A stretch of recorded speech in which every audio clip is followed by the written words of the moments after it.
DElEd चतुर्थ semester 8वां paper है शांति शिक्षा एवं सतत विकास का। आज हम प्रश्न करा रहे हैं लघु प्रश्न में प्रश्न नंबर 11 से। अवांछित व्यवहार को हतोत्साहित करने के लिए शिक्षक के रूप में जो रणनीतियां हैं किन्हीं दो का वर्णन कीजिए। अवांछित व्यवहार को हतोत्साहित करने के लिए शिक्षक की रणनीतियां। 2, छात्र का ध्यानपूर्वक निरीक्षण। शिक्षक को बालक के अवांछित व्यवहार का ध्यानपूर्वक निरीक्षण करना चाहिए तथा उसके व्यवहार का विश्लेषण करके उसके अवांछित व्यवहार के कारणों का पता लगाने का प्रयास करना चाहिए। अवलोकन निरीक्षण एक महत्वपूर्ण रणनीति है जिसका शिक्षक को सर्वाधिक प्रयोग करना चाहिए। पृथकीकरण अवांछित व्यवहार का पता लगाने की दूसरी महत्वपूर्ण रणनीति है। छात्रों के आक्रामक व्यवहार अपनाने पर उन्हें कक्षा में एक दूसरे से अलग बैठाएं।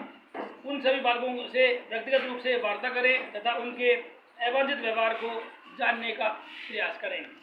प्रश्न नंबर 12, बच्चों के विकास में साथियों की भूमिका का मूल्यांकन कीजिए या बच्चे के विकास में साथी समूह की भूमिका स्पष्ट कीजिए।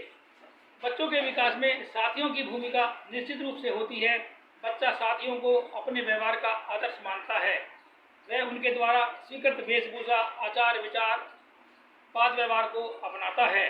वह उनके खेलों, प्रकारों, उचित अनुचित के आदर्शों को स्वीकार करता है।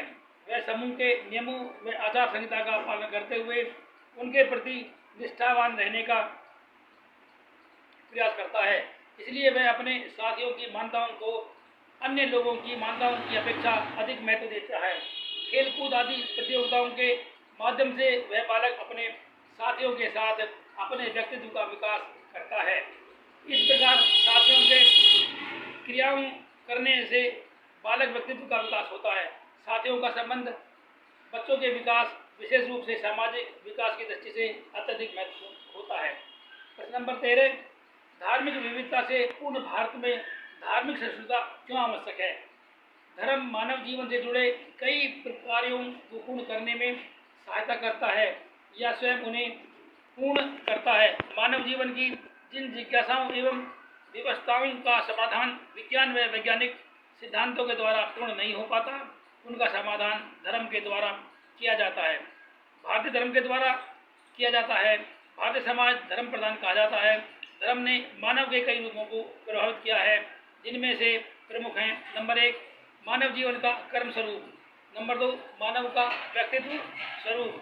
नंबर 3, मानव की सांस्कृतिक निष्ठा को बनाए रखना। नंबर 4, मानव के भावात्मक रूप का संरक्षण आदि। इसके अलावा धर्म स्वस्थ मनोरंजन देने की एक प्रक्रिया रूप में भी दृष्टिगत होता है। उत्सवों, कर्मकांडों, धर्म सभाओं के माध्यम से धर्म व्यक्ति को समाज कल्याण हेतु भी प्रोत्साहित करता है। निष्कर्षतः हम कह सकते हैं कि धार्मिक विविधता से पूर्ण भारत में धार्मिक सहिष्णुता आवश्यक है, क्योंकि धर्म हमारे समाज की आत्मा है और बिना इसके समाज का निर्माण नहीं किया जा सकता।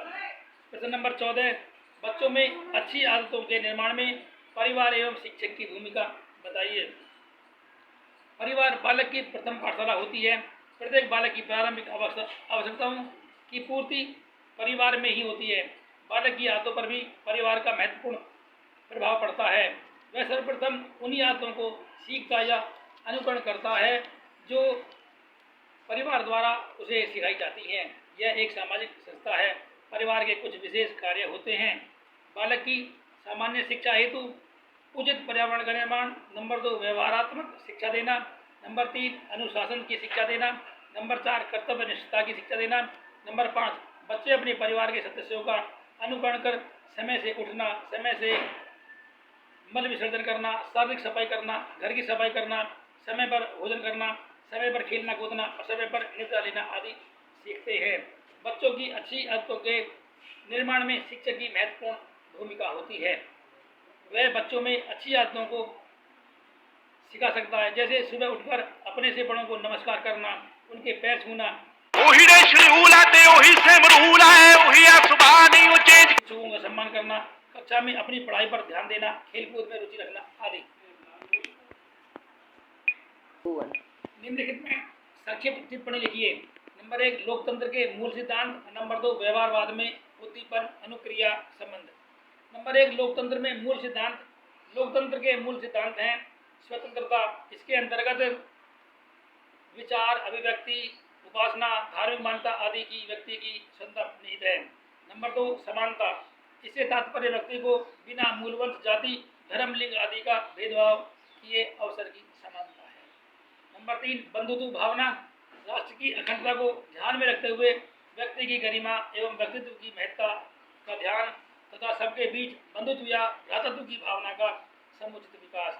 नंबर 4 न्याय, इससे तात्पर्य है कि नागरिकों को बिना किसी भेदभाव के सामाजिक, आर्थिक एवं राजनीतिक न्याय उपलब्ध कराना। नंबर 5 समाजवाद, लोकतंत्र का एक तत्व समाजवादी समाज की व्यवस्था है जिसमें किसी से किसी आधार पर भेदभाव नहीं होता है और सभी को आवश्यकता एवं योग्यता के आधार पर अवसर उपलब्ध कराना अभिष्ट होता है। नंबर 2 व्यवहारवाद में उद्दीपन अनुक्रिया संबंध, व्यक्ति का व्यवहार वह तरीका है जिस प्रकार वह आचरण या अनुक्रिया करता है वह व्यक्ति के कार्य, प्रभाव डालने या बदलने का ढंग है। एक प्रकार से व्यवहार व्यक्ति द्वारा स्वतः और अपने पर्यावरण के संयोजन में की गई क्रियाओं या कार्य करने के ढंगों का विस्तार या प्रसार होता है। इसे व्यक्ति विभिन्न उद्दीपनों, चाहे वे आंतरिक हों या बाह्य,